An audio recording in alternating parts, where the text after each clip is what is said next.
snack. Me and you gonna have a little chat about books. Hi guys! So I am here today to do a book review, yay! And the book that I'm going to be reviewing is one I didn't like, even better. So let's get started reviewing A Little Life by Hanya Yanigahara. This book is a tome. The title is deceiving. It is definitely not a little life that these characters have. It is a very big life. It's a long story. Now, normally, you guys know, I love reading big books. I love reading really well-developed characters. I love reading really long stories and drawn-out stories. Not a problem, normally. However, this story is literary fiction. It is not fantastical in any way, which is why this one took me not only a lot longer to read, but also longer to get into. I started out liking this. I thought it was interesting. I thought it had some good potential. But then as the story went on, I had a lot more issues with it. And by the time we got to the end, I'd already taken a break for at least a week because it made me so angry. And then by the end, I was just fuming. And I managed to have an hours long conversation with Chelsea, whose channel I'll link below, and who I read this with, about everything I hated in this book. So let's just talk a little bit about what it's all about. The story within this, I'm sure many of you will have heard of it because it was on the Man Booker long list and shortlist, I think. Yep, shortlist as well. It's about these four friends, and they are all young men called JB, Malcolm, Jude, and Willem. Now, of those four friends, throughout the whole book, you mostly only focus on Jude and Willem. Those are the two main characters.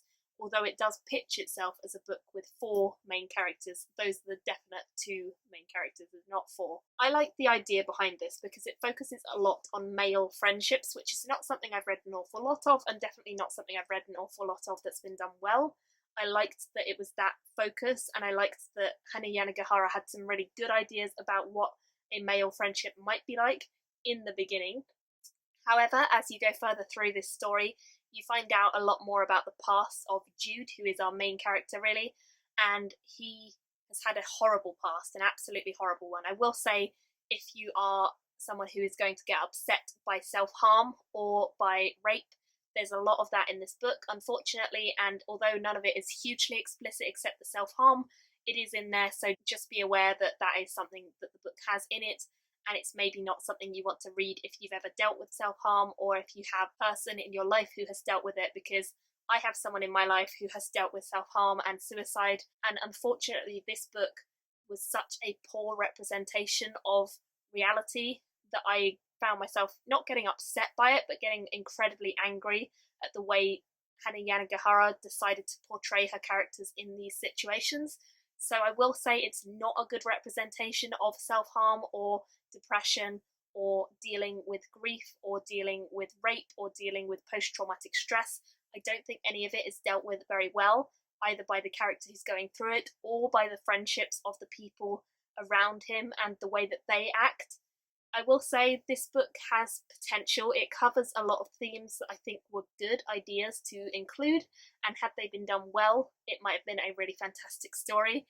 Sadly, it just didn't do them well. It didn't do them justice, and in fact, I felt as though it did a disservice to a lot of people who'd been through this, and I didn't feel as though it was a good story, or I didn't feel like it was a hopeful story, because every time we got given something that was a little bit positive or a little bit hopeful, it was then ripped away from the reader, and I don't feel like there was any silver lining or any moment in this book where I sort of smiled and thought, that's a really lovely moment, because I knew it was always going to be ripped away.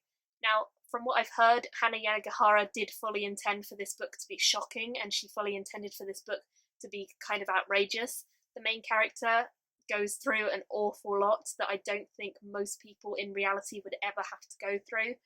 They might go through sections of what he goes through, but the main character within this goes through so much stuff that it crosses a line, and it becomes from believable but tragic to unbelievable and serialized, and I didn't feel like that was a good line for the author to have crossed knowingly, and she definitely did cross it knowingly, as she's spoken about it in interviews and things as well. I just felt like this deceived me. It led me into a story which I thought was going to be about four friends having their lives and growing up together and following them through the decades, and although There is a small element of that. Mostly what it is the story of Jude's life and how the friends he made along the way and the people he encounters along the way deal with Jude. Jude is a very sort of self-deprecating character. He doesn't believe in himself, and he has good reason not to. Like, he's been through the worst thing you could ever imagine 1,000 times over, it seems. But even with all of that, he has so many issues that should have been picked up by people in his past, should have been picked up by his friends, and unfortunately, the whole way through, even though you see people who are trying to help him and you see people who care about him, just no one really acts, and unfortunately that impacts Jude in a way that he doesn't get better. He doesn't start to heal from any of the things he's gone through. In fact, they just keep getting worse, and Jude doesn't seem able to get on with his life or go anywhere really, because he's just stuck in a cycle. And every time that people try and be nice to him, try and help him, something terrible happens to him, or he has a sort of remission time where he goes back inside himself, or just something nasty happens every time. I like books where the characters are put through things and they have to face things and they have to deal with things, because that's part of the adventure of life. That's part of the adventure of a fantasy book or a realistic book. Like, you always have to go through things and deal with them and process them, and some of them are really horrible.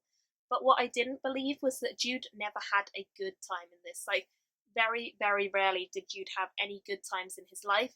In fact, he made most of the good times into negative times because of his thought cycles. And whilst I can believe that this is something someone who is clinically depressed would do, and someone who's been through the stuff that he's been through would do, I don't believe that his friends would let him wallow as much as they have. And I don't believe that his friends would leave him on his own in a situation, knowing how bad he is and knowing how bad he gets at some of the points of this story. I just don't believe that that would be okay. So I had a lot of problems with this, and I mean, I don't want to spoil anything more than that, but you know that it's gonna be sad. I really had some points in this where it just made me so infuriated that I wanted to throw the book away, especially one particular moment later on. Just honestly, I could not even deal with it because it was so outrageously stupid of the author, in my opinion, to go there. I didn't feel like it was necessary, and I definitely felt as though it just completely contradicted what she had built up in the past that was good. I felt like she did stuff for the shock factor far more than she did stuff for the emotional connection or the character development. I didn't feel like it was beautifully written. I've heard a lot of literary fiction is very beautiful, and although there were one or two moments that I was like, yeah, that's a nice thought, it wasn't beautifully written at any point, and it definitely didn't completely enthrall me. This, in fact, took me quite a long time to get through because of how depressing it was. And I was talking to Chelsea and James as well, who was reading it, and Eleanor, who DNF'd it, and all of us said that this is a book that you don't want to read if you're depressed. It's not a book you want to even read if you're not depressed, because I don't have any form of depression at all. I've never suffered with it, but this put me in a funk. It really did. It brought your mood down. It just wasn't a nice place to be in. And when you're reading, or at least for me, when I'm reading, I want to be, not necessarily loving every second, but I want to be taken on a journey, and I want to feel like there's ups and downs and everything in between. And with this, I just felt like we were getting deeper and deeper into depression and sadness and upset and shock, and I didn't feel like I was ever given any moment to recover from that. And it was just quite assaulting on your senses to just read this sort of really upsetting, emotionally hard-hitting story over and over. I had a lot of problems with this, is essentially what I'm saying, and I do think, I could go into spoilers, but I don't want to say anything more than I have, because I think you guys who've read it will understand what I mean anyway, and people who haven't read it, I wouldn't recommend it. But then I don't read a lot of literary fiction, and I know a lot of people who do love this. I just wouldn't recommend it, because I think even the sections that I like are still marred by what happens later on in the story to counteract those sections and basically turn them on their heads. The sections that I thought were good and planned out well and worked as character development moments just didn't work in the end, because she just counteracted it, and I didn't like that. I felt like she really shot herself in the foot and didn't leave herself room to recover from what she put her characters through. That's that. I wasn't a big fan. I ended up giving it 2 out of 5 stars because I did get all the way to the end, and I wouldn't have done that with a book I was absolutely despising. But I did get very angry whilst reading this, and I don't think an angry response is exactly what I wanted to get from this. I wanted to feel sympathetic and hope for a silver lining at the end. There's not a silver lining, really, and everyone who's read this will tell you that straight up, because there isn't. You need to go into this believing it's going to be tragic and horrible, and then you'll be okay, maybe. It will probably still get you into a bad mood, and probably still upset you, and probably still be unbelievable and annoying and irritating to you at times. But if you go into it knowing that that's what it's going to do, at least you're prepared. I didn't cry throughout this whole thing. Like, there was no moment where I was hugely upset by any of the characters. I didn't feel like they were genuine characters. I felt like everything that was built to be genuine at the start was then taken away from us when stupid stuff happened to them later on. So sadly, this just wasn't my thing, and I'm sure that there are loads of people who it will be your thing and you'll love it, and that's fine. Everyone can have their own opinion. I don't mind if people dislike this video because they don't like what I've said about it. It's not a problem.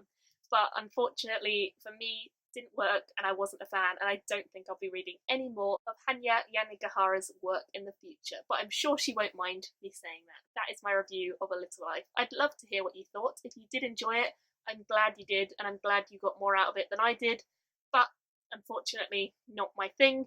Let me know in the comments your thoughts, and I will chat to you all there, and see you all in another video. Bye! Thank you for watching my video today. Go pick up a book, then come back and chat with me again.